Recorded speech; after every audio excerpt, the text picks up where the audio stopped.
From San Francisco, New Dimensions Foundation brings you Voices and Visions, presenting new perspectives on life, health, education, science, psychology, philosophy, and the arts,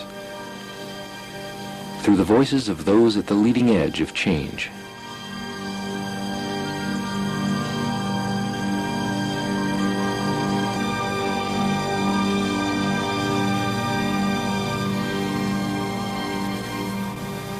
Welcome. My name is Michael Toms, and I'm going to be your host, and on today's edition we're going to be exploring the brain, and the brain in a new perception, a perception that has come out of the work of a scientist named Karl Pribram. We're going to be talking about the holographic theory of the brain and holography and what that is about. Karl Pribram is a medical doctor, professor of neuroscience in the departments of psychology, psychiatry, and behavioral science at Stanford University. He's been involved in brain and behavior research for many years. He's the author of a book entitled Languages of the Brain and the editor of 4 Penguin volumes entitled Brain and Behavior. I'm sure you'll enjoy and be enriched by what we have to say today. And stay with us. We'll be here for 2 hours. Karl, I'd like to go back to the origins of the holographic theory, and way back at least a couple of decades ago, you were very much involved in behavioral psychology and that whole area. And then what happened at that point to move you on? Well, there are several things that happened. The first important thing I was just reminded of with your introduction here about the leading edge, and I was at the Center for Advanced Studies in the Behavioral Sciences at Stanford in the years 58, 59. And I remember everybody's talking about breakthroughs all the time. We didn't like the word, and so we all got together and trying to decide on a new way of describing what we were trying to do. And we came up with the leading edge. And it's caught on, and here we are at the leading edge still. So I thought that was rather appropriate, especially since yesterday from 11 till about 2:30 I was at the Center for Advanced Studies again, doing exactly what I'm doing here with you for the group that's there now. A little synchronicity. Yes, so I was explaining to them what the holographic theory of the brain was all about and what its limitations are, as well as some of the good things about it that have opened up our eyes. So I would say that it all began really at the center when I was there with George Miller and Eugene Galanter, and we were looking at what was then a very new field of comparing brain function to computers and computer programming. And this happened to me in the following way. I was teaching at Harvard one summer, and one of my research initially started for looking for ways of explaining frontal lobe function because of the lobotomy procedure, which I did not like, and I felt that we were chopping off people's frontal lobes in complete ignorance of what the function of the frontal lobes might be, and so began some research. And one of the things that I found is that monkeys, could no longer do what's called a simple alternation task, right, left, and that this was specific to frontal lobes and limbic system structures, and more recently we found also to some basal ganglia structures. But the problem is, how do you go right, left? How do you alternate from one thing to another in a fashion that isn't just like walking, which of course becomes much more reflex, but so that you can organize patterns. I notice you're writing at the moment. Well, that's a pattern, and you're getting things out in some kind of order. And Carl Ashley, with whom I worked for many years, talked about this as a serial ordering of behavior. And being an operant conditioner and working in that tradition, essentially, I discussed this with Fred Skinner on many occasions, and said, Fred, how do we organize chains of responses? And Fred said, well, you've got proprioceptive reflexes. And I said, well, that's fine for me to say I'm a physiologist, but you're supposed to be a Skinnerian. You're Fred Skinner. You can't say that. That's getting inside that empty organism. You won't. And anyway, I had tested that hypothesis, and that wasn't adequate. And we kept discussing this and wondering just what chaining of responses might be due to. In the head, it's certainly true that one can chain responses as one does in the operant situation by scheduling the reinforcing contingencies. That's what Skinner's all about. But something must also go on in the head, because it isn't really a feedback from the environment that allows you to write as you just did. There's something that's pre-programmed in the head, and how does that work? And we were discussing this one day, and in our usual fashion, getting nowhere, when George Miller says, well, what's all the problem? And I said, well, how do you get the serial ordering of behavior? He says, we do it all the time in a computer. We write programs. I said, how do you write programs? He says, and Johnny von Neumann developed a way of making list structures which have an address to them, and then a little note at the end of the item in each list telling you where to go next. You either go down the next step on the list or to some other list or wherever you want to go. And this kind of a flexible hierarchy can then be built and made into a program. I said, hey, that's terrific. And so we started working on this. And the upshot of all of this was that we decided that it was time to look into this seriously and see if we couldn't put it together in some way, and went out to Center for Advanced Study to do this. I actually gave up a Fulbright fellowship, which I had for the same year, to go to Cambridge University in England so that we could work together.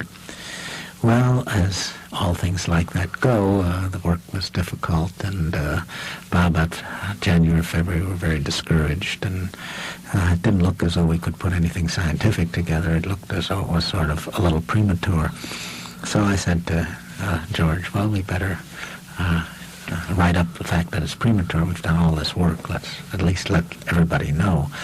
And to make a long story short, by the time we got through, it was a great book, which has had for the last 20 years tremendous influence in psychology. This is Languages of the Brain. No, this was Plans and the Structure of Behavior. So in that book, what we developed really is that there are two kinds of representational processes in the head which had not up to that time been distinguished. One of these is what is sort of a map of the environment. Tolman, who was head of the Department of Psychology at Berkeley for years, many, many years, used to talk about cognitive maps. And other people talked about schemata, especially Sir Frederick Bartlett, for instance. And people have been building robots recently, have been surprised to find that a robot really doesn't adapt to his environment very well if he doesn't have a chance to make a map of that environment, have some representation. Otherwise, keep bumping into the walls. But as soon as he's got the concept of a wall represented somehow, then he doesn't bump into it anymore. Somehow needs to have a picture of the whole. That's right, some kind of a picture. And what we did was say that, yes, that's certainly true, but there's something else that's needed, which, given that you have this picture, you got to do something about it. And that was one of the criticisms that had been made about Tolman's maps. He says that essentially the representations are there and the organism is left sitting there with his representation. He doesn't do anything. So we wrote book plans and based on computer programming, and suggested that there were two things: images and plans. That we had these representations of the environment, but we also had a representation of how to get it out and do things in a reasonably orderly fashion. Well, most of the book was about plans. It wasn't about images. That's why Plans and the Structure of Behavior. And as I say, it did very well after the initial shock of the reviewers. who all had said we'd suffered sunstroke coming out to the West Coast or gotten prematurely senile.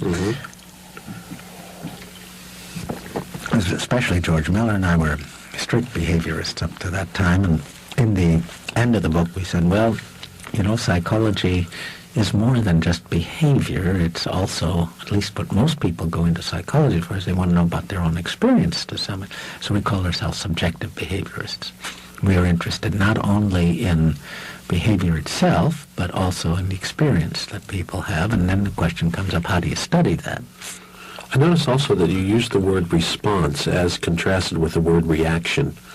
Is there a reason that you use response? It's the usual term. Actually, there is a difference between in the way that people use response, how they use behavior, so on. When an ethologists are behavioral zoologists, they work with animal behavior. When they use words like response or behavior, they're dealing with muscle contractions.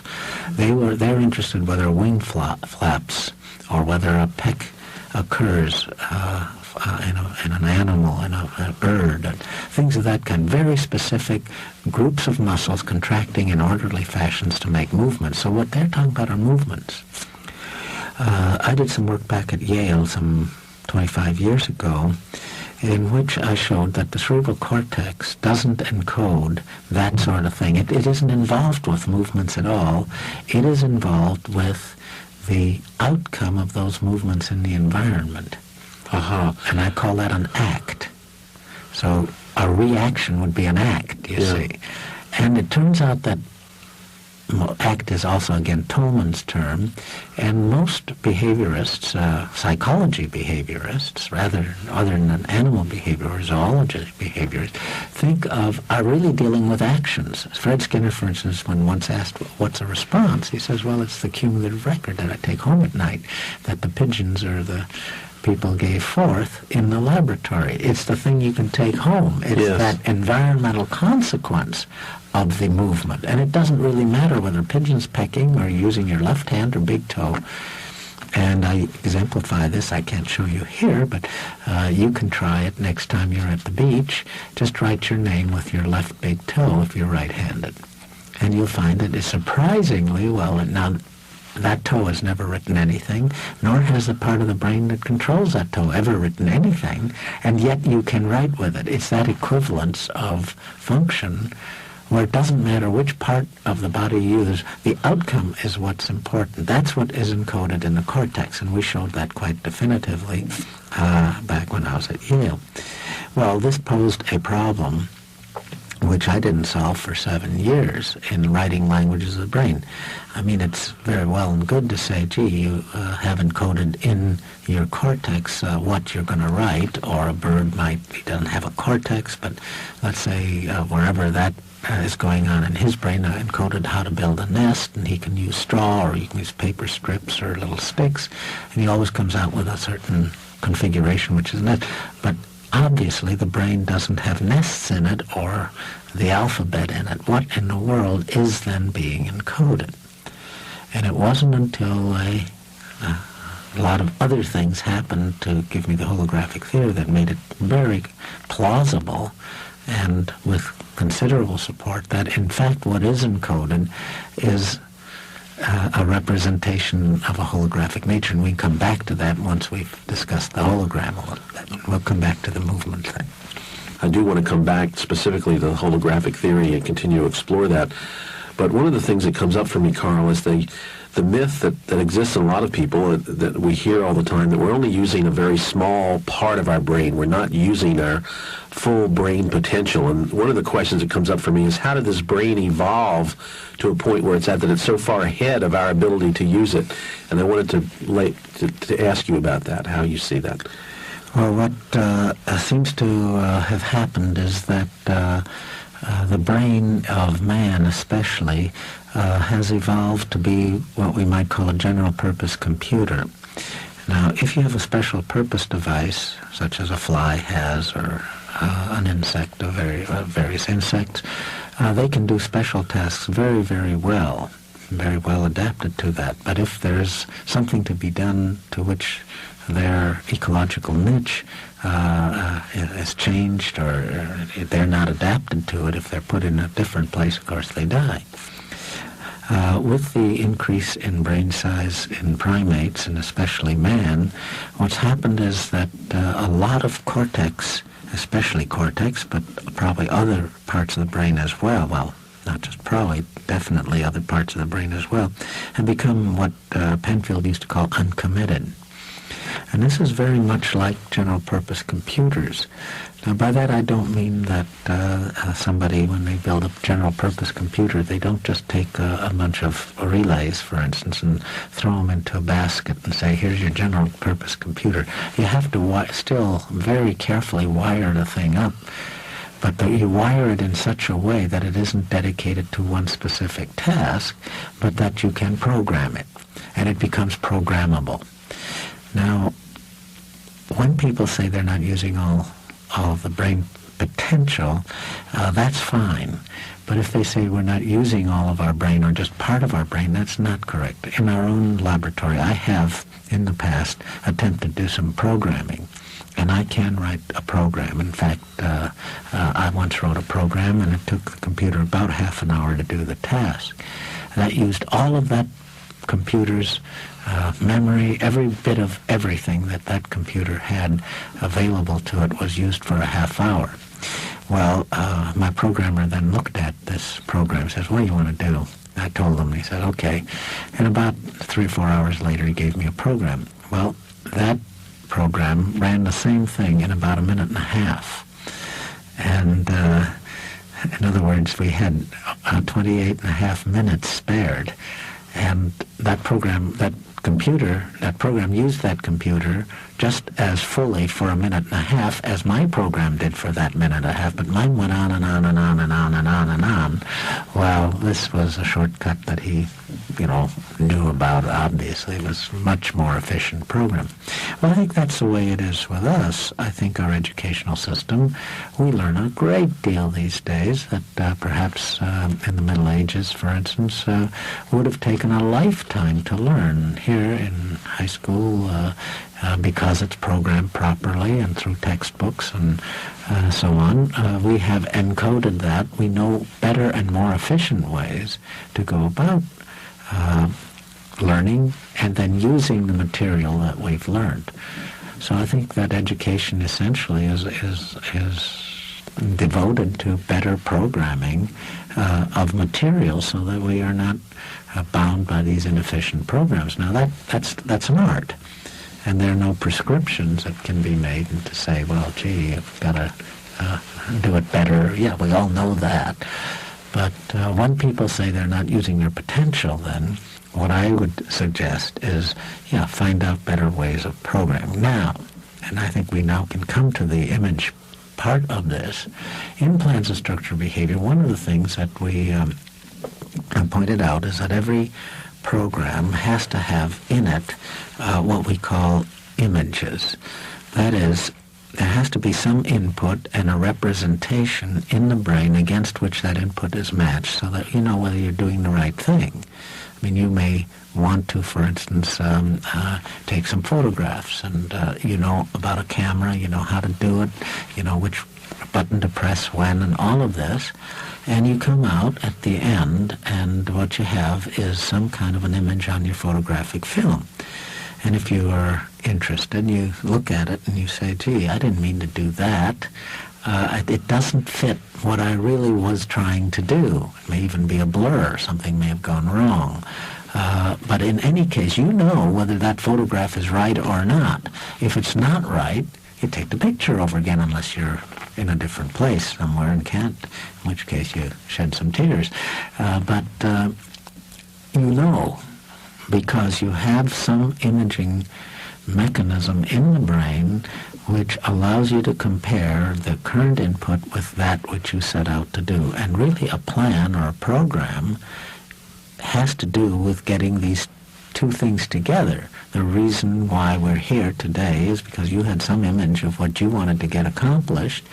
You called me up, here I am, and if I don't do what you want me to do, or have a different slant on it, or I'm not giving you all the information, you'll ask me, and yeah, so you've got something in your head that toward which I'm being programmed to match. And when I don't match it, then you ask me a question, say, hey, you forgot this, and I don't understand this, and so on. How would this, just to break in here for a minute, how would this relate to entrainment, to the aspect of entrainment? How, the research that William Condon has been doing at Boston University on the whole idea of entrainment. I don't know about it, tell me. This is like where we create a conversational dance. And he has taken film strips of people in conversation, in action with other people, and also like mothers with their babies. Oh, yes. Has broken the films down into series of frames. I just didn't remember the name. I think I've heard of it. It sounds like you're touching on the that's same right. kind of It's the thing. same in communication. Of course, there's always the image that has to be matched, and this goes back and forth. But you've got two images and two people.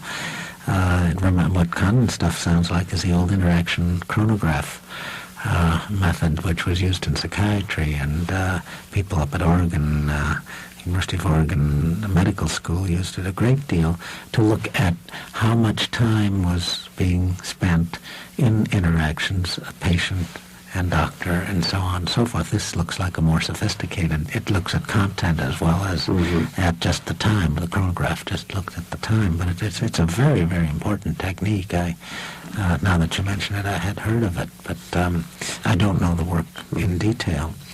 Well, but that's exactly what I'm saying. Yes. The interaction doesn't have to be between two people. It may be that you're trying to build a house or what have you.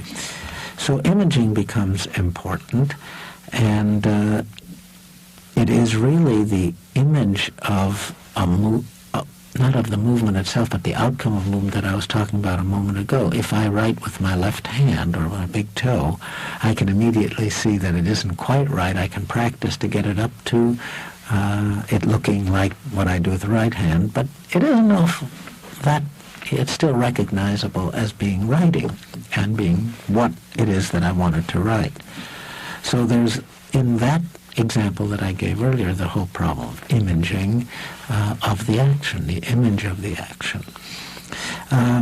When I talked like this in Languages of the Brain, some of the reviewers said, gee, this takes us back to the 19th century. They used to talk about images and imaging and all that. And haven't we progressed beyond that stage in looking only at behavior, which everybody can see? I can't see your images. I can only see what you do about them.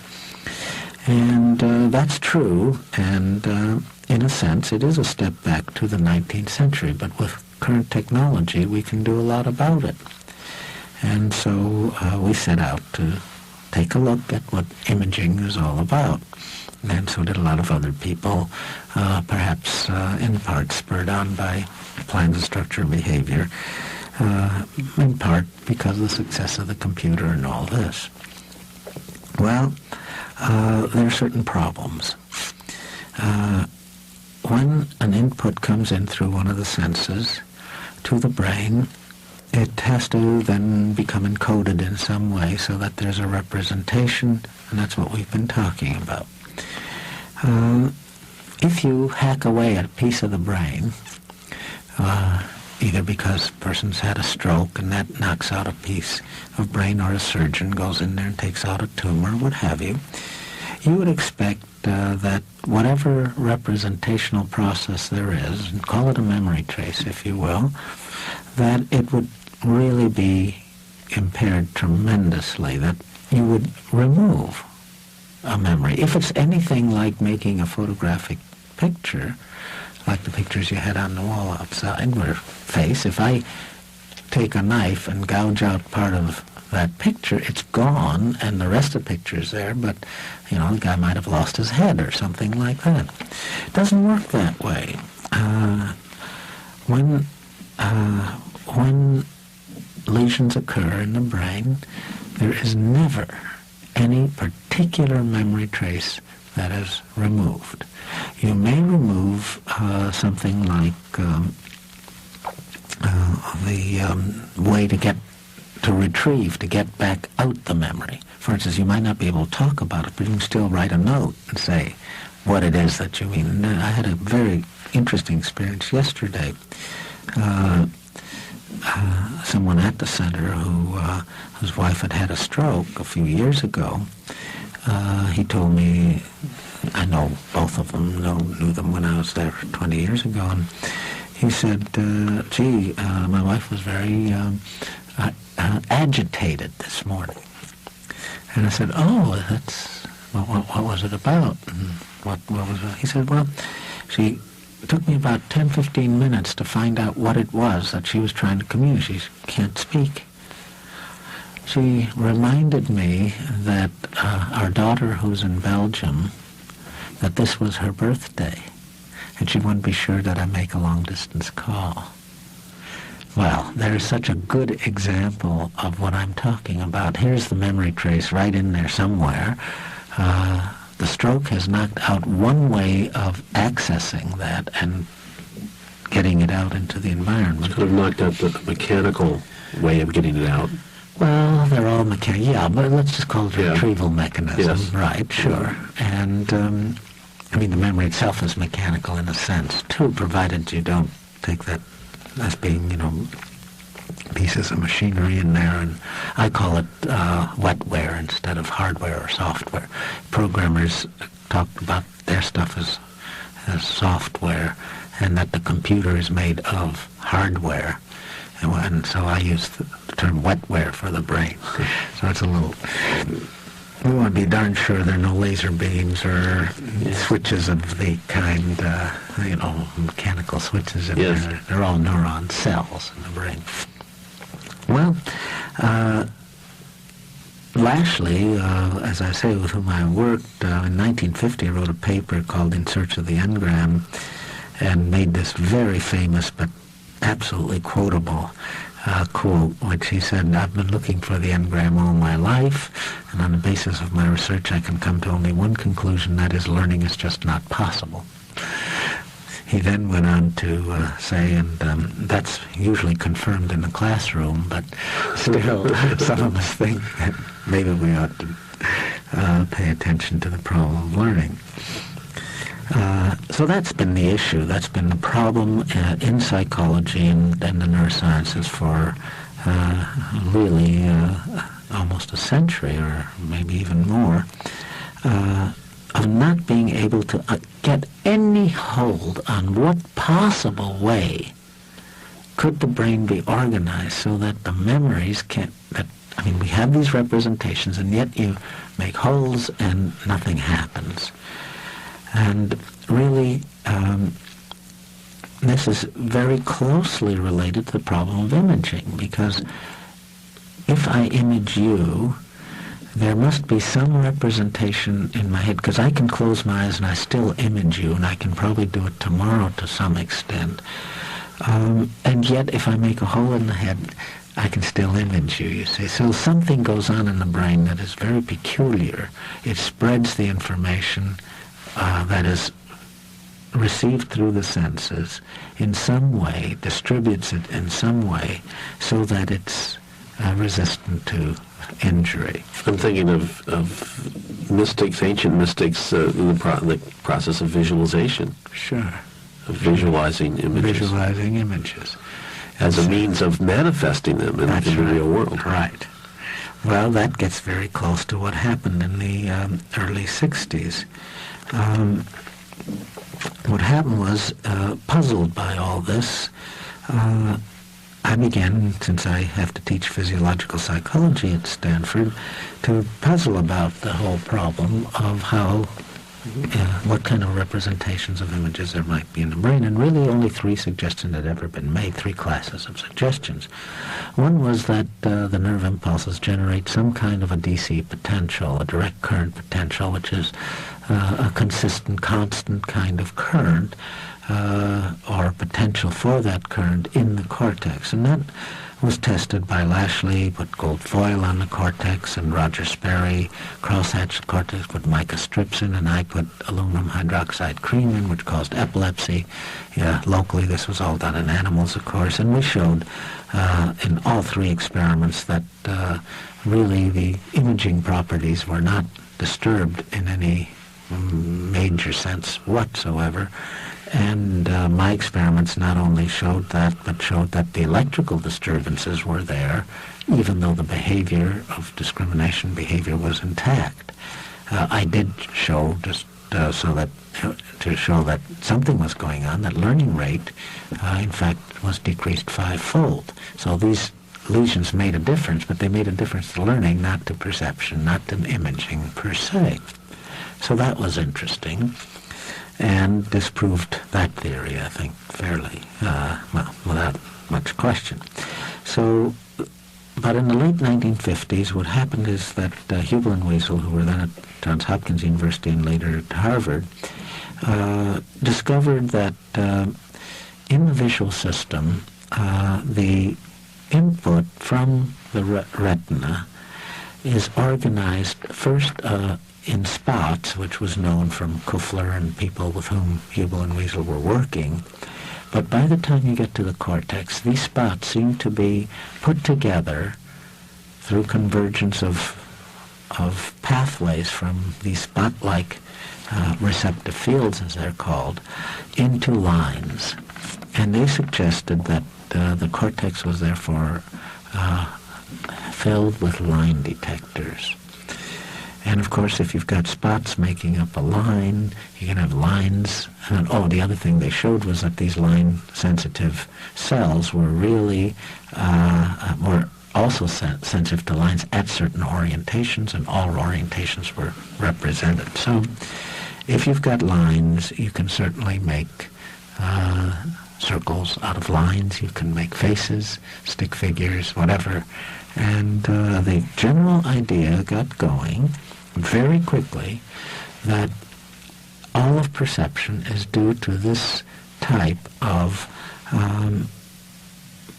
putting together features into some organized whole, which then another cell would be able to recognize. So you've just got progressive convergence, hierarchies of features, which finally end up with my being able to recognize John Lilly, for instance, who you've got a picture up there, and so on.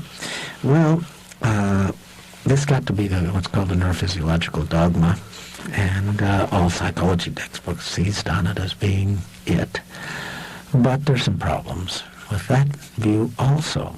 And Horace Barlow came out with a paper on neurophysiological dogma, which he said, well, don't forget, we keep losing cells all our life, brain cells after the age of 7 about, and certainly after the age of 30 it gets to be serious, and so on, which, by the way, is true, and brain cells are never replaced. Once you lose them, you don't replace them. What does happen, however, is that space gets made, and new growth can take place, and therefore new connections of old cells. And so the aging process is very good in allowing you to make new connections, keep learning all your life, even though the cells themselves don't become replaced. It's not like the skin, where if you have an abrasion on the skin, you grow new skin cells. In the brain, all you can do is grow new connections, but you can't grow the new connections. So you're suggesting that it's not so terribly dangerous that these cells disappear? No, it's in fact good. Otherwise, we'd be stuck with the connections we have at the age 10 or whatever. We hear some cries given to the idea that there's certain drugs that damage brain cells or eliminate brains. I mean, alcohol, for an example. Yes. Well, that's not really so as far as we know in alcoholics as opposed to ordinary drinkers of alcohol. What happens in alcoholics is that they don't eat properly and substitute alcohol for other things, and then basically the vitamin deficiencies and things of that kind and maybe some alcohol effect in addition, but it's mostly a metabolic effect then that damages the cells. Well, to get back to images then,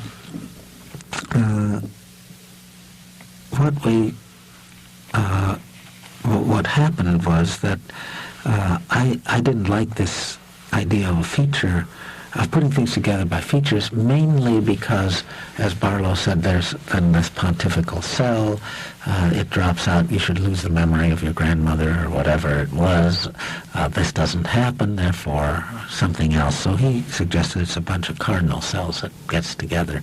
In other words, that every percept is represented by a lot of different cells, and this gets to be then what he called cardinal cells. Well, I couldn't see myself, College of Cardinals, getting together for every time I remember someone's face or something. It's just too awkward. Those of you who've sat on committees know what it's like. I mean, if they got to take a vote, is it John Lilly or Aldous Huxley? That happens immediately. I may have trouble maybe remembering a name to tag onto this, and that may take a little while, but certainly if I met John on the street, I would know that I knew him just immediately, and it doesn't look like committee job. Yes. So I was never happy about that aspect. And the other aspect of both the field theory and this theory is that there's a lot of texture when I see your coat, your hair, and your beard. There's so much texture in there's a richness to my perception. And I can't imagine a single cell or even a group of cells accounting for that texture. I mean, at best it'd be a bunch of stick figures, you see. The features, sure, you're made up of lines, but there are an awful lot of them. And so as far as texture is concerned, again, I just felt that this theory wasn't quite right, and couldn't feel comfortable with it. Then there is a third theory, which was proposed first in 1906 by a man by the name of Goldscheider in Germany, and it was based on the idea that the cortex may operate in perception very much the way fields are organized embryogenetically, that is, during development of an embryo, where we have similar problems as the problems of, I see your face, that's some kind of an organization that comes into my representation. Well, a face is also built in an embryo with eyes out of nothing, out of a field that is completely, seems to be completely unstructured. The DNA it's got it all there, but whether it's going to be a fingernail or an eyelid somehow has to be structured by the environment of that DNA. And it's that kind of thing that was being studied very, very thoroughly during the late 19th century and early 20th century. And Goldscheider, on the basis of that kind of work, suggested maybe the cortex looks like that. And Lashley took that up then, and that's how I heard about it. But Lashley could never figure out how the brain might have such patterns in it. He called them interference patterns, which is what Goldscheider also called them. An interference pattern essentially is what would happen if you drop a pebble in a pond and another pebble. They make these little rings, and then the rings, the little ripples, interfere with each other. It's that sort of a theory. Now, what might constitute those interference patterns in the brain was the first problem, and the second problem then was, given interference patterns, how do you get an image out of that? So even if it were stored that way, how do you again reconstruct an image? Well, both of those problems were suddenly solved at one quick stroke when people, such as Leith, for instance, at the University of Michigan, some people at Stanford, began to make holograms. Because a hologram is a photographic store of ripples, of interference patterns. instead of pebbles on a pond, what you have is light beams hitting the film, but instead of being just very sharply focused, they're defocused, and so they make ripples, because they're light waves after all. So they make ripples and spread over the surface of film. Every light beam that hits does that, and the neighboring ones do it, and the neighboring ones, and so you've got every light beam, every part of a beam essentially spread over the entire surface. That's why mathematically it's called a spread function. From that, by illuminating it properly, and in my case, my hologram that I have, you just put a light bulb in, ordinary grocery store light bulb, you get back the image. And a man by the name of Dennis Gabor knew this, had this insight for which he got the Nobel Prize. He was a mathematician. He never made any holograms, and he didn't even do it for light. He did it for electron microscopy. He said, if we can store the interference patterns, we could then get an image, in fact a three-dimensional image back out of our electron microscopes by storing electrons, but not the electron beam itself, but its wave manifestation, that is its spread function, and then out of that we get much better imaging, better resolution of the image than, well, it hasn't worked so far with electron microscopy. It hasn't been applied effectively yet with electron microscopy. But he created lensless photography, essentially. What he did, you see. But it was a mathematical idea. And so then it was applied to light, and we got the optical hologram that we all, I'm sure, have seen at Disneyland or somewhere. Or in Star Wars. Or Star Wars, right. Yes. So when I saw that and realized that it was called a hologram because it was written up in Scientific American, that's where I read about it. When I realized that, in fact, it had all these properties. You take a little part of it and it represents the whole, so you can get rid of all the others. You can cut it up. You can scratch it. You can do all kinds of... I've got one that I've taken around the world practically 3 times now, showing people. It's pretty well scarred up, but the little lady who's in there comes through just right very, very nicely. I said, gee, this is a metaphor. This is the first time we have any inkling of a possible way, a mechanism of some sort, that looks like what the brain does. It images. The representation itself is diffuse or stored in a distributed fashion. So I just became very enthusiastic about it and began to look for evidence for the fact that the brain might in fact work like this.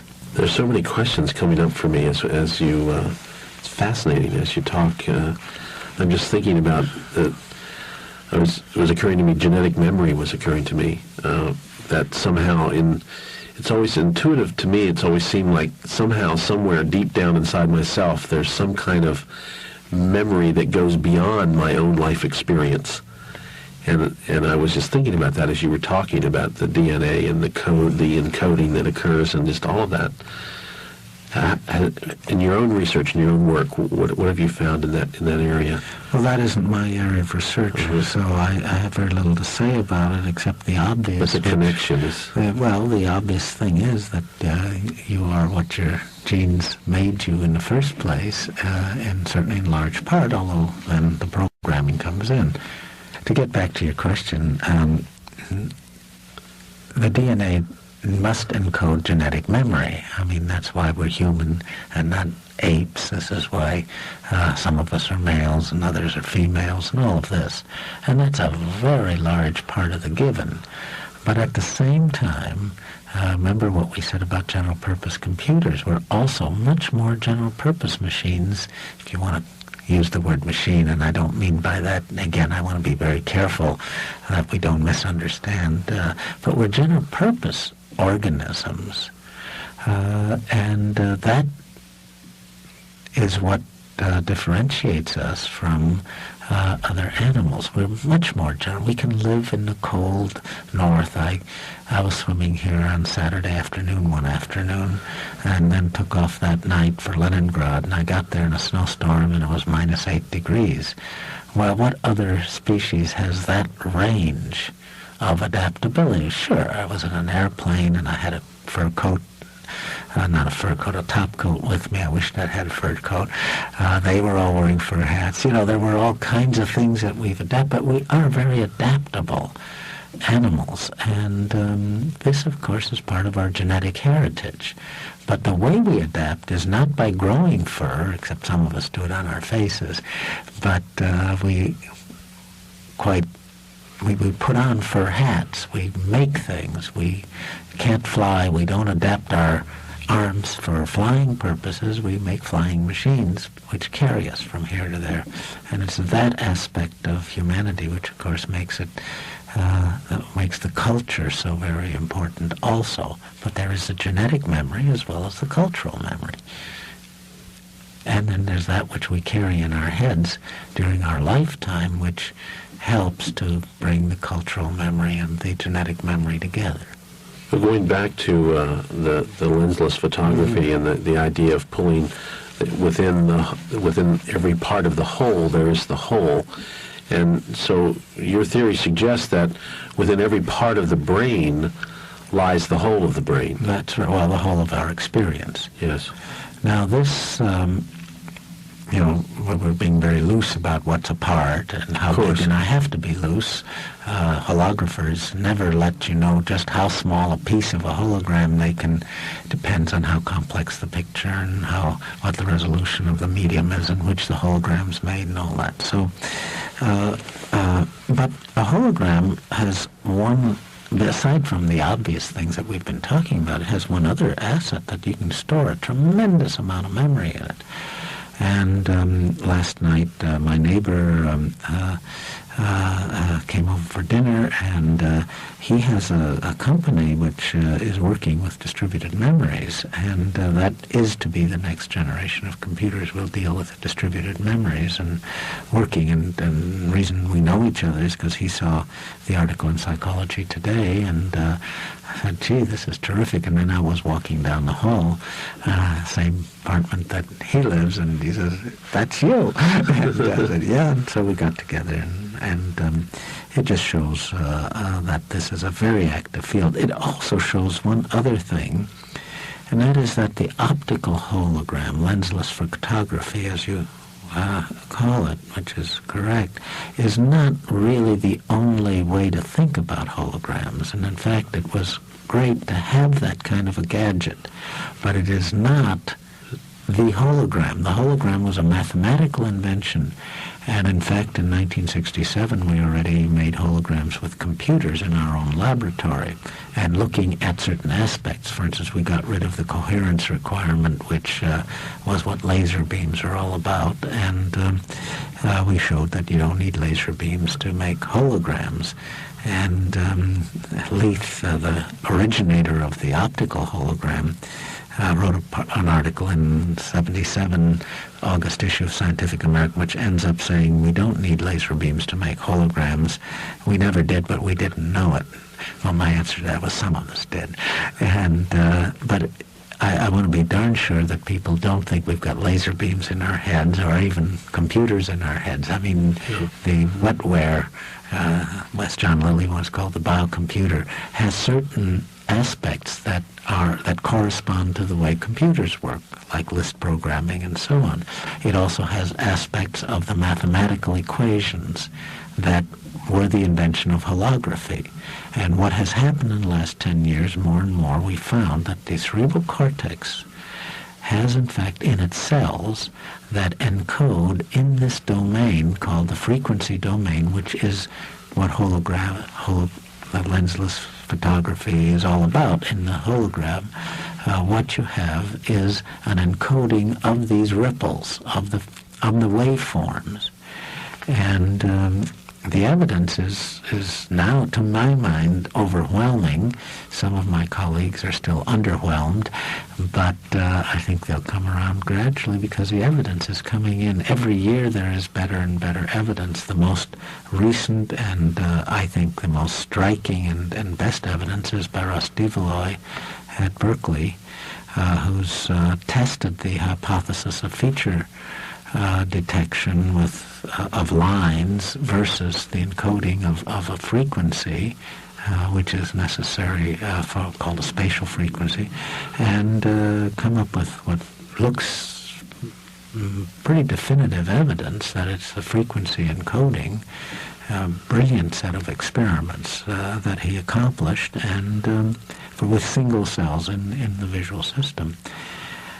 And this is just the last of the systems. All the other systems, auditory system, it's been known for 100 years, of course, that frequency is important in the auditory.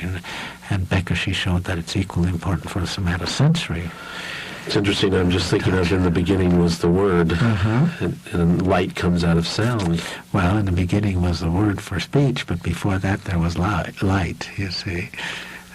First there had to be light, and then came the word. I mean, in the beginning was the word, but that's already the human. If you take the frequency of sound to a point, you create light, right? Well, no. No? I mean, no. They're different wavelengths, that's all. Light is a very short wavelength, and sound is a very long wavelength. Electromagnetic energy and sound is actually mechanical energy that you transmit through a medium, which is air. So those are, but they're both waveforms. Yes. And that's the important thing. What I'm saying, essentially, to make it very simple, is that we've shown, I think, over the last 30 years or so, more and more evidence has accumulated to suggest strongly that the cerebral cortex acts as a resonator. It resonates to the frequencies of energies that are being transduced by the receptors. It's the frequencies of energies, and this is, as I mentioned earlier, not a new concept. Goldscheider, for instance, already wrote about it in 1906.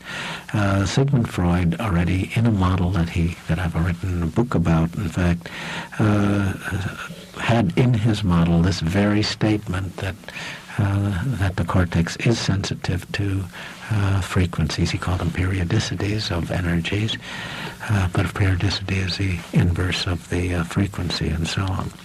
So it's an old idea which has finally coming back, and now we've got all the technical evidence to support the idea. It makes everything so much easier to understand. Yes, it's counterintuitive. See, it's much easier because we're all taught Euclidean geometry to think of points making a line and lines making figures, and to a hologram and the frequency domain, how to make an image out of something that looks like nothing really, except a bunch of silver grains on a film distributed.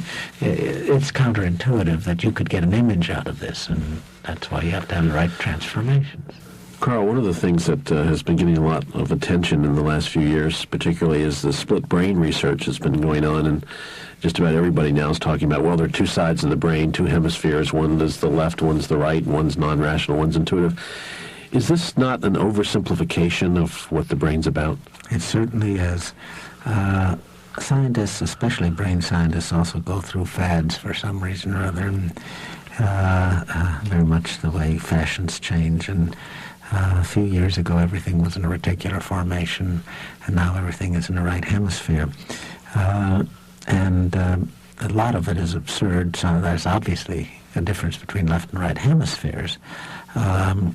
But the Egyptians already knew that. They made tree-fine holes on the left, over the left hemisphere when people had trouble speaking. And certainly since Broca, 100 and some years ago, described cases of people who couldn't speak aphasics who, due to brain damage, they were on the left side. What is new and what has been intriguing is that on the basis of actually some work done in my laboratory, Brenda Milner at up in Montreal began to look at right hemisphere function. We had discovered in monkeys that the temporal lobe of the brain dealt with vision and visual discriminations, telling things apart. Not so much that they couldn't tell that things were different, but that they didn't know what to do with that difference. And these were nonverbal tests, and so Brenda went ahead to look at the right hemisphere on this, and of man, and found that people with lesions there did in fact have very grave difficulties in making such discriminations. Well, that was just one little bit of it. Roger Sperry began to investigate monkeys with split brain, so-called. Actually, the corpus callosum is all a big fiber bundle that connects the two hemispheres cut. That's all it's cut. And then looked at some people. Joe Bogan did some surgery for epilepsy in these people, and so on. Well, that was the second kind of thing. And the third kind of thing that happened was that techniques were developed for studying what's going on in one or another hemisphere in the intact human being. So that you could, for instance, have earphones on as you do now, and you would something would be put into your right ear and something in the left ear, but they would be a little out of phase, out of sync. And the question was then, which do you hear? Or even if they were in sync, if there were different things going into each ear, which one would you pay attention to, and all of this sort of thing. So there are three sort of avenues which suddenly made hemispheric research very, very important. You could do something and learn something. And the big thing we've learned is that the right hemisphere isn't just sitting there waiting for the left hemisphere to tell it what to do, but it's doing its own thing. And the question is, what is it that it's doing? It's obviously nonverbal. And then the question comes up, well, what's verbal ability about? And it comes back to the programming that we were talking about earlier. At the moment, at least, it looks very much as if the left hemisphere is more devoted to programming than the right hemisphere, in that the serial ordering of behavior is what's involved. Of course, in order to speak, you got to get the words out in the right sequence, you got to get the sounds out in the right sequence, and so on.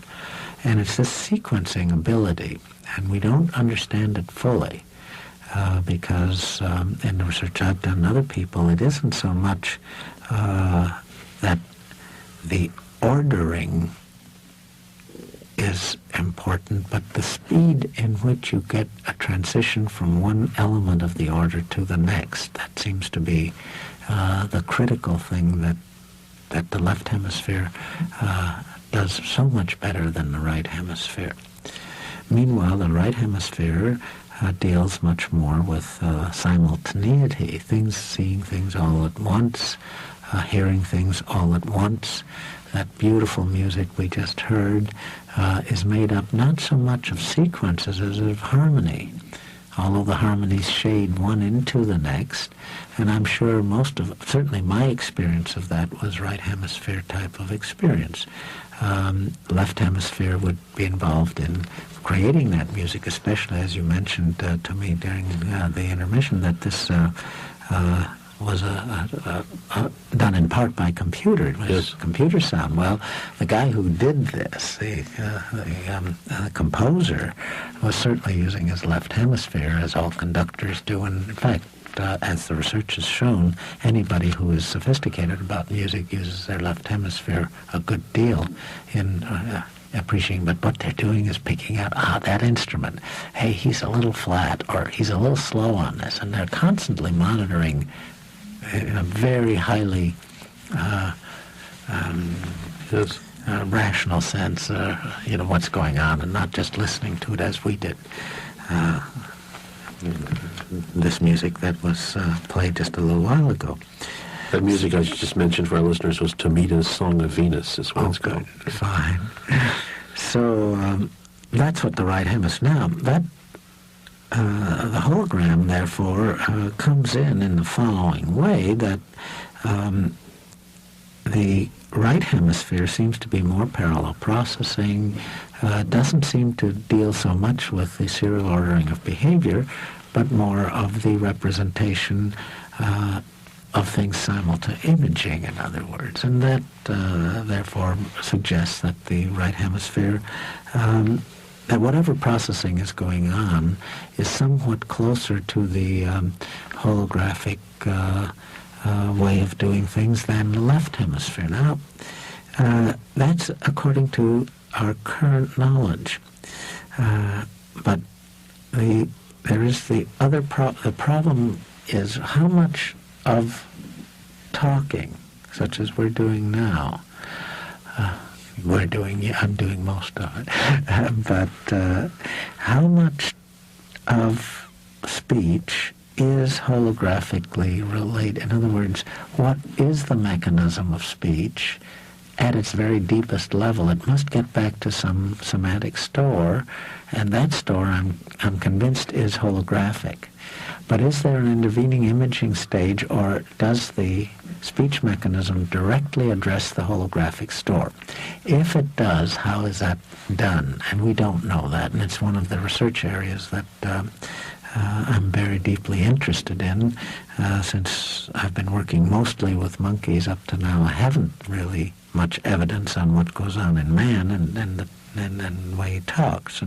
But we're beginning to look at some of these things in people and have some ideas as to at least how to proceed. So when people say, well, the right hemisphere is holographic and the left hemisphere is not, I won't buy that completely. I think that at present level of knowledge, sure, the right hemisphere is imaging, but image is not, as we saw earlier, the representation isn't what an image is. You got to turn on the light. You got to do something to that representation in order for an image to occur. Well, the same thing, you got to do something to that representation in order to talk about it. You know, the parallels between your work and the work of the physicists, namely David Bohm, and going back to Einstein, of the table isn't what it appears to be, and just the parallels are striking between in those two areas, and also the implications of what you're saying are so large in the sense that they encompass so much of what has been outside the traditional realm of science. I'm thinking of things like psychic phenomena and parapsychology, and when you talk about energies and that we've had the mystics and talking about these kinds of things for years, and suddenly you've come up with a theory that's based in scientific terms that encompasses those things. And, of course, the physicists have been talking about this with very little people hearing or understanding for many years now. And you had mentioned that there was a story that connection between you and David Bohm's work in physics. Right. Well, we've jumped a little bit from the hemispheres to the outside world. Let me just sort of try to address both of these issues. I just want to be sure, before we leave the hemisphere story, that we don't forget that most of my work, for instance, has been differences between the front and the back of the brain, and that's completely ignored these days. As I said, we start out with frontal lobe function, and that's sort of being ignored. And a lot of things are being said that just are pure nonsense. For instance, we're told that we have a left hemisphere civilization. Well, the music we just heard, all musical, it's not left hemisphere. And furthermore, as we know, left hemisphere is a talking hemisphere, and as we also know, women are much better at talking than men. That's been very well demonstrated by now, that their linguistic abilities are superior. So they're left hemisphere people, but they're not in charge of our civilization, so that poses a problem. They also, women are also much better at recognizing faces than men, and that's a right hemisphere function. And so that leaves us guys without any hemispheres, you see. And obviously we're not going to stand for that. So I just think there's a lot of nonsense on the hemisphere stuff that hasn't been thought through carefully, but that doesn't deny the advances that have also been made in studying hemispheric differences. Now that ties in with what you said. I think that so often people get carried away by without thinking through all the implications of everything that is done, so that you get a chapter on sex differences that says, yeah, we got to do something about women. They're not, they're really, in our civilization, they're not given their due, and it's a left hemisphere civilization, and women are more intuitive, therefore they are right hemisphere, and so on and so forth. And then you look at the evidence maybe 4 chapters earlier, and it says women are the talkative, therefore they're left hemisphere, not right hemisphere, and it just gets all balled up. Well, one of the implications of what we've been talking about, that there are representations in the brain, whether they be holographic or any other, is that they're representing something that is getting into the brain. And the way that is usually stated is that there's something that corresponds between a represent. It wouldn't be called a representation. In fact, you might even call it a presentation of what's out there in the brain, and that then gets represented. You see, and then it might even be re-represented and so on. And I think that one of the things that one has to consider then is what's being represented. And the term isomorphism comes up here. The Gestalt psychologists who had these DC field ideas, like Wolfgang Köhler, for instance, always said that there is an isomorphism. That means, iso means same, like isotherms, same temperature, same morphology, same, that the brain representation must in some way reflect the way the outside world looks. Well, as I began to get more and more evidence that the brain cortex in fact looked more like a hologram than anything else, the next step was to ask the question, what's it isomorphic with? Is it isomorphic with an outside world that looks like a hologram? Well, if I'm looking at you, I see you, and if you now turn out to be a hologram, that sort of jars my, sense of reality, which it did when I first thought of this. So I went to my son, who's a physicist, and I said, look, what's it like out there? And he happens to live in Maine. He says, snowing. And I said, no, I don't mean that. I mean, you're a physicist. I'm trying to find out what the world's like. That's your job to tell me. And so, of course, we had to get together, which we did. And he's an extremely good physicist. He's up at Bates College in Maine. His name is Karl Pribram. And he really took hold, and in about a week that I was up there one Christmas, taught me a great deal about quantum physics, which made me feel very, very happy about being a psychologist and a neuroscientist, because we don't have really serious problems in understanding each other. But the physicist, they've got electrons jumping from one orbit to another faster than the speed of light, when the maximum anything can go is speed of light. They've got quarks, and a quark will leave here and get there before it's left here. And so a man by the name of Feynman makes Feynman diagrams, and I saw him interviewed on television once, and somebody asked him, what does it mean for time to go backward? You got the Nobel Prize for showing time goes backwards here and there. He says, well, we've just got the equations. We haven't the slightest idea what it means. Never ask a physicist what it means, And so this disturbing world of the quantum level, I got into with my son, and he said, well, I've left it at essentially complementarity between two views, the view of a particle and a view of a wave, and a Copenhagen solution, which is that the wave equation essentially is some envelope over probabilities of occurrences of particles.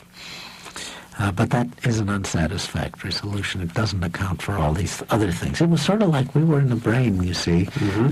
Here was, we knew there's a memory store, and you go gouging in it for, try to cut out one memory, and you keep looking all over the place, and you never find it, because it just isn't in one place. And that's very confusing if you don't have some kind of a conceptual frame into which you can stick this. And anyway, so he said, well, that's as far as he's gone, but there are people working on it. And one of the names of the people that he suggested as being really deeply involved and worried about this set of problems, and had worked with Einstein, who had said this famous phrase that God doesn't play dice with the universe. And that comes out of the particles. You see, the probability of occurrence of a particle. That's what the wave equation was supposed to be. Well, the probability, that means that the particle are happening essentially randomly, and Einstein was dissatisfied with that. He thought there might be something, and I've used the example in my work that if somebody wants to do statistics on the silver grains or the distances between them in my hologram, you come up with a probability distribution, Gaussian distribution. Looks random. They're randomly dispersed on the... Yes. You don't see anything. Yeah. But if you do the right transformation by turning on the light, all of a sudden an image is constructed. So there is something behind the apparent disorder of problem. And I came to this even much earlier. I was at the University of Chicago giving a talk, I guess, or something, a few years after we wrote Plans of Structural Behavior. And at the Museum of Science and Industry there, which is much like our museum out here, they have one demonstration of what probability is all about. And they've got big steel balls falling from upstairs somewhere in this big hall, and it makes a racket. You can hear when the darn thing's going. Every place in the museum brings, you'll come running to see what's going on. And there they tell you that these balls fall and they end up in a Gaussian distribution, a very good probability curve. And there's a visual display that tells you how this happens. And nowhere in what they talk about does it refer to the fact that these balls fall through a plastic maze, a symmetrical maze, ending up in this Gaussian distribution. They just say that you can't predict where each ball is going to fall, which is true. But nobody says that there has to be a structure behind that probability of falling. And it was just absolutely astounding. We just written plans, the structure of behavior, and it occurred to me, my gosh, a symmetrical maze, in other words, a Gaussian distribution could be, doesn't necessarily mean things are random. It could be symmetrical, that there's very highly structured crystal structure or anything else. And so ever since then I've been, like Einstein, very, very unhappy with thinking that randomness that it's necessarily the end-all and be-all of the universe. So that there may be some structure that we're not seeing properly. Well, to get back to Johnny, and he said, well, David Bohm is the man who's really deeply worried about these problems. You probably ought to read about what he's got to say. And I got back to Stanford, and a visitor came in, and she wanted me to, she had a date that afternoon or something with Targ and Puthoff at SRI, and she wanted me to meet them. I had met them before, but they were doing the Uri Geller thing at the time, and they were excited about something. So I had so much to do, but I said, okay, I'll come over. And so I did. And one of the things, first thing, they were happy about my holographic. Said, but did you know about David Bohm? And of course, by that time, I was a full-fledged physicist, having had a whole week with my son. I said, oh, sure, I know about David Bohm, And they said, well, we Xerox some articles of his that you might be interested in. I said, well, I'd be delighted. I haven't had time to look them up yet, but my son told me about them. So they gave me these articles. Well, I went home that night, and I had surgery scheduled for the next morning, which was Saturday, and I read these things before going into surgery. I woke up about 5 in the morning and read them. They were just absolutely fantastic.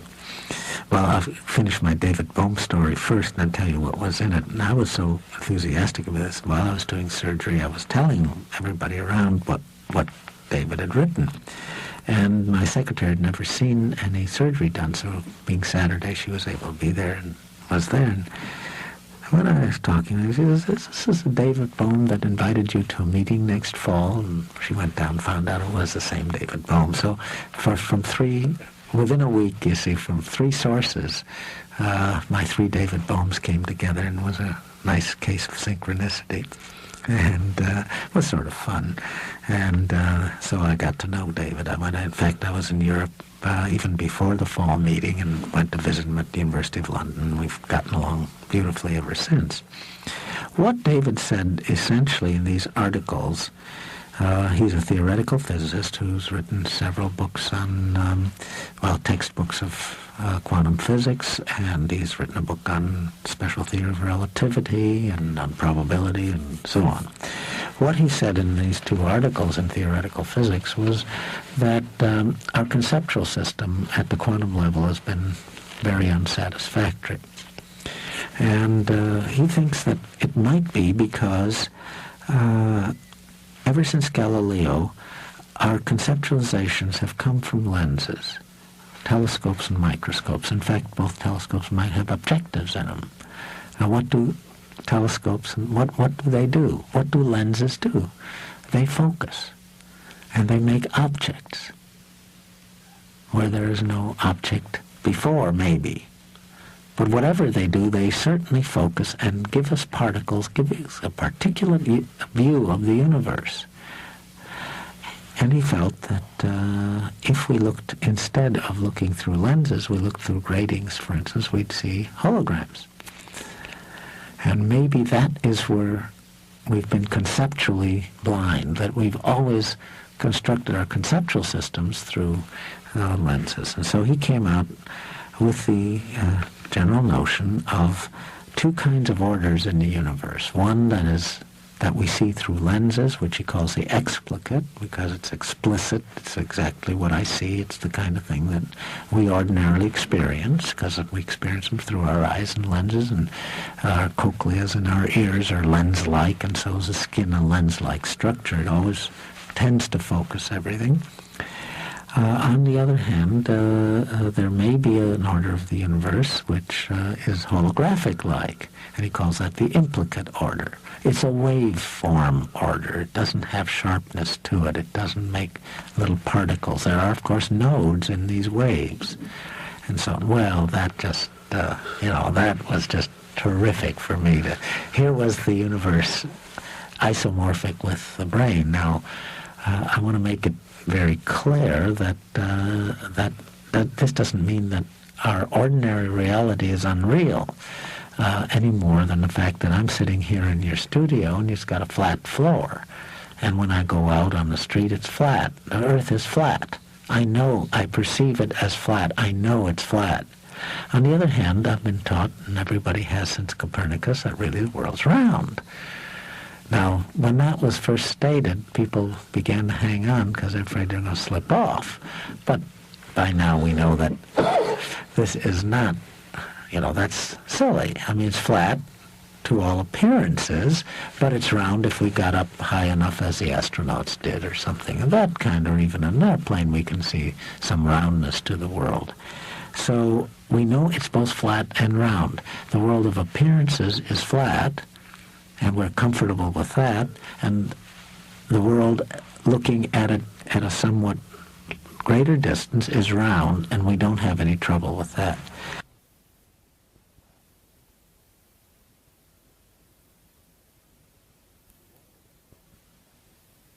What David Bohm and I are saying, essentially, is there is an order in the universe, not the order of appearances, the ordinary mechanical Newtonian, Euclidean universe.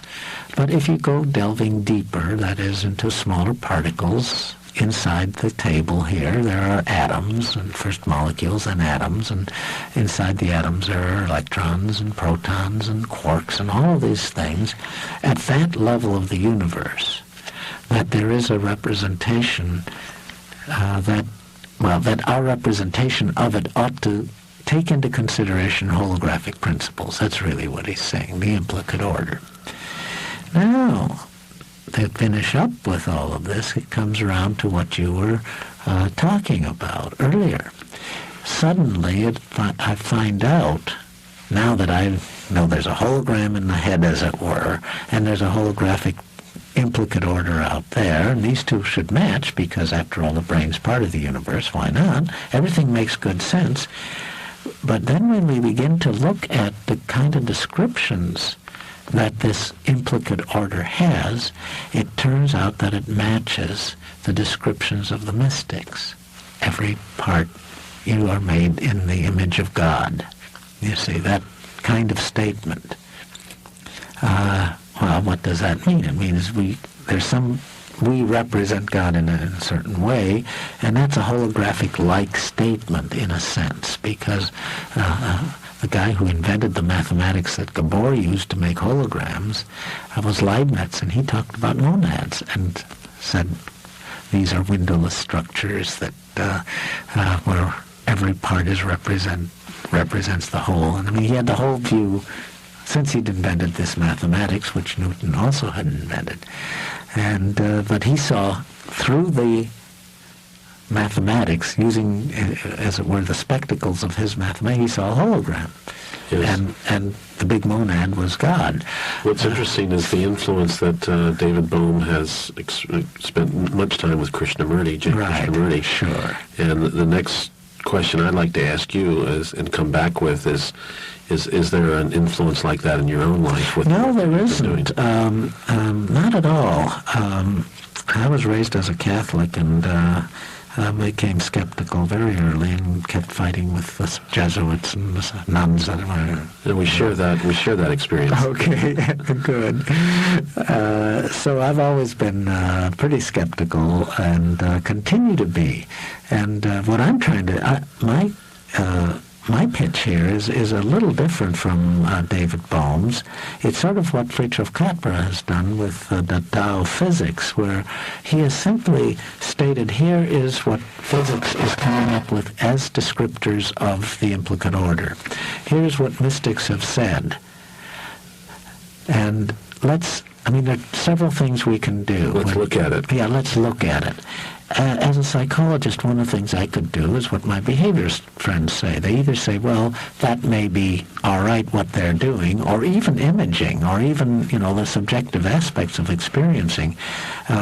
Some behaviors say, well, that's fine. We don't deny that people experience it, but this has nothing to do with science. There's no way that we can do any science about this. This I disagree to, and in fact, the burgeoning of cognitive psychology has shown that, in fact, one can enact experiences in a computer and so on, and come to some reasonable view of how these experiences are organized. So that's one aspect of it. But there's another aspect. The behaviorists can say, well, these mystics are just crazy. We don't care about them. That's not reality.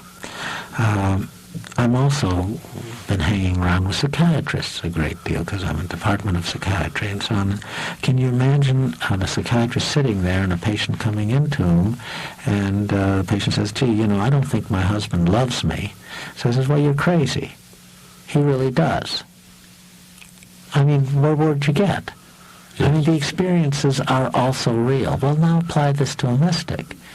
He tells you he's experiencing something, and it's not just one guy. He tells you about what techniques he's gotten there, Zen or whatever technique. I'm thinking that some psychiatrists would classify him as a schizophrenic. Well, they might, but yes. That doesn't mean that we can't study schizophrenia. Sure.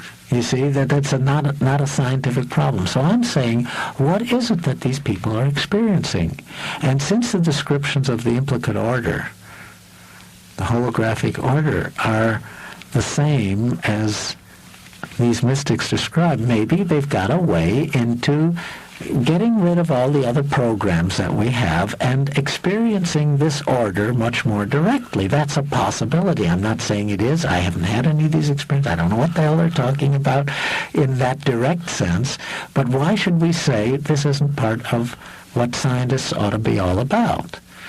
And especially when these descriptions of God and monads and all of these things are now everyday fare for the physicist. I mean, ever since Heisenberg and Bohr, it's so beautifully stated by Wigner, who's another Nobel laureate. He says, at this point, modern physics deals with the relationships among observations, not among observables.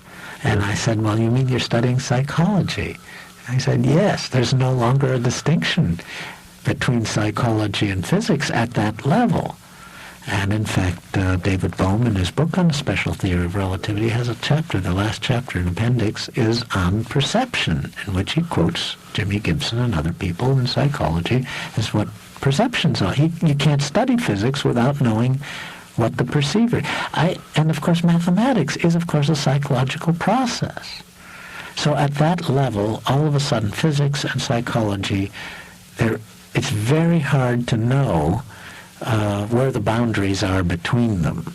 And you've got to do both and do both of them simultaneously. And seemingly part of the problem with science has been its compartmentalization. Oh, gosh, yes. I mean, in my field especially, I'm a physiological psychologist in what I do, and the physiology is all done in medical schools and it's come out of medical departments, and the psychology is all come out of education and philosophy departments, and there I am. And there it is. Never the twain shall meet. Right. Well, Bill Estes recently published an article in which he showed the sort of a historical thing, and how physiology and what physiology, and also their conceptual systems. And the physiology stuff, the brain stuff that I'm doing is in this tree-like thing that he put out, is over on the left-hand side, the most left-hand side. Then what he's doing, cognitive psychology at the moment, is furthest around on the right-hand side. And of course, I'm a cognitive physiological psychology. I'm doing it in my work, not just what I think, but, everyday work. I'm putting together what's the furthest on the right in his thinking and the furthest and the left in his thinking in his map that he drew, and we're doing it all the time, bringing these things together. And of course, the people way off on the right, whenever you say brain, big shutters come down and there's a blackout. They don't want to pay any attention. And the people who are working on the brain, with whom I'm also dealing all the time, cognitive, what does that mean? They don't even know it exists. Yes. And so tying these fields together is, and then when, of course, I come up and say, gee, the mystics may not be crazy, and we've got a scientific way of dealing with what they've been telling us, then, of course, I'm really out on a limb. So I've got trouble getting money for the lab and stuff, but it'll all... Well, it seems like a very strong limb on a very strong tree. Oh, boy, I'm convinced of that. As I've been sitting here listening to you talk, Karl, I'm struck with how articulate you are in expressing your theory and your research and the findings of your research, because my experience has been is that frequently scientific researchers have very little ability to communicate to other people what it is they've actually been doing. And I know that you've put some energy into that, and I'm sure there's a story behind that. Yes, I do think I can do this reasonably well now, but it's been hard. It's been a long practice. I do teach, and Frank Beach, who's here at Berkeley, once told me, you got to teach. This was when I was still back at Yale, just starting, and he says, got to teach. You'll never be able to express anything. So I taught physiological psychology. I don't do it at 10 o'clock, at 8 o'clock in the morning anymore, but I did it at 8. And anybody who can get up at 8 o'clock and give a lecture can give it at any time, anywhere. It is difficult, but I also was in the same spot that most of us are still in to some extent about holograms. And I was at a meeting in Paris, a UNESCO meeting, and Dennis Gabor was there, so we went out to lunch together, and I said, look, you invented this damn thing. Tell me about it. What is it like? I mean, I know what I read in Scientific American, but I don't have a really good feel for it. And so we had this lovely bottle of Beaujolais, and we were sitting there for lunch, and he tried to express how he got to this idea of a hologram. And to make a long story very, very short, it ended up with me having 3 napkins full of equations, which I had to take back to Stanford to decipher, because he couldn't think, he couldn't tell me in words. What he was trying to tell me is actually that it didn't take one particular equation to make a hologram, but you could break it down into several steps, convolutional integrals and superposition of those integrals and so on, and that was good enough to get up to a hologram. He thought the brain did it this way. And he finally published a little article in Nature on it. Takes up, maybe a quarter of a page, and that's the way mathematicians think. I mean, he waved his arms about. He obviously had some image, but he couldn't express it in words. And it's just gradually that I've gotten ways, mainly because of what people ask me, and they say, well, what do you mean by this? And given me one or another metaphor to use to describe this mathematical principle. One of the things that occurs to me, too, is that there have been so many experiences that have emerged that haven't fit within traditional scientific framework. And what you're talking about and what David Bohm is talking about allows for the reality of paradox. And it seems to me that's something that everyone has to come to accept that there is a negative and a positive and a minus and a plus and a light and a dark, and paradox is with us. And yet seemingly so many scientists are oriented in the direction of disproving the reality of paradox, that it couldn't possibly be this way. How do you see that? Well, the hologram is only one, the holographic equations are only one set of equations that deal with paradox. All of them have in common one thing, and that is that they are infinite. They deal with an infinite mathematics. The example that I want to use here is a line of infinite length. If you divide it in half, you've got 2 lines of infinite length. Therefore, the half equal 1. Or 2 equal 1, whatever way you want to put it, you see. And there's your paradox. And there is a whole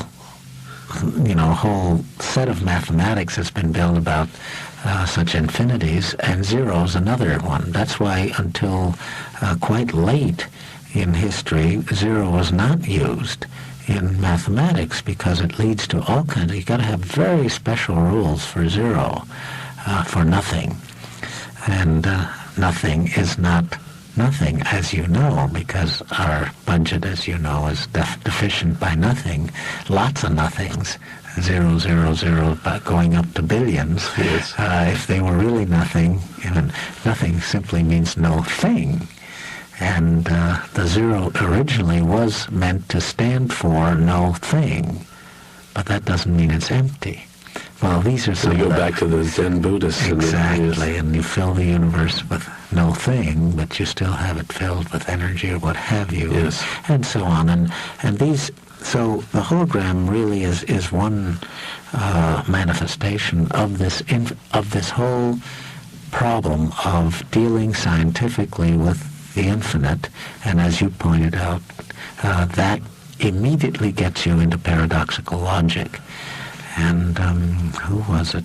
Some psychiatrist, Erich Fromm, once pointed out that psychiatry really is the study of paradox. And that paradoxical logic, how is it that when you intensely are involved with somebody, you not only love them more than anybody else, but you can also hate them more? And isn't that a paradox? Well, the deep involvement gets you into this infinite. And a man by the name of Blanco has put out a book called something, The Unconscious as Infinite Sets. Again, the problem of infinity, you see, and you no longer have things all making sense, making rational sense, making ratios. You can't have half equals 1. It's no longer a ratio of 1, you see, and that's what's irrational about it. That's what the unconscious. Well, I think that I'm glad we got into this, because to me, this whole business of what we've been talking about, holograms, the infinite, and so on, has some very practical applications coming up. I think medicine has made, and science in general has made, such fantastic strides up to now, with side effects, of course, which we're now combating. But they are really fantastic, what's happened in the last 3 centuries. But I think there's more to come. But it's going to come in an entirely different direction. There's going to be what Kuhn, Tom Kuhn, who had his office right next to mine at the center when we were there, wrote called The Paradigm Shift. Wrote a book on development. And the paradigm shift is that science will, in fact, be able to cope with the spiritual as well as the, quotes, what used to be called physical, which now has been dematerialized by the physicist. And I think that will make a great difference, very practical difference. Holistic medicine, for instance, is a good example of this. Well, everybody in ordinary medicine may think it's pretty kooky right now, and in some respects it is.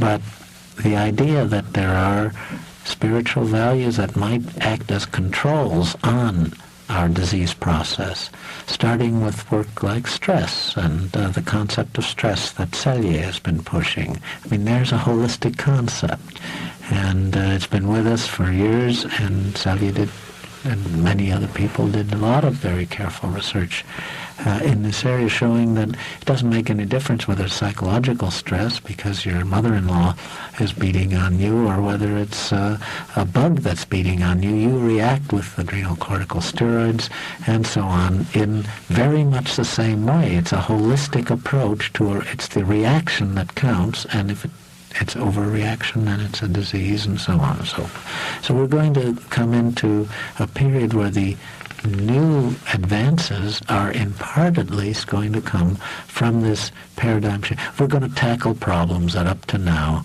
have been left to the non-scientists.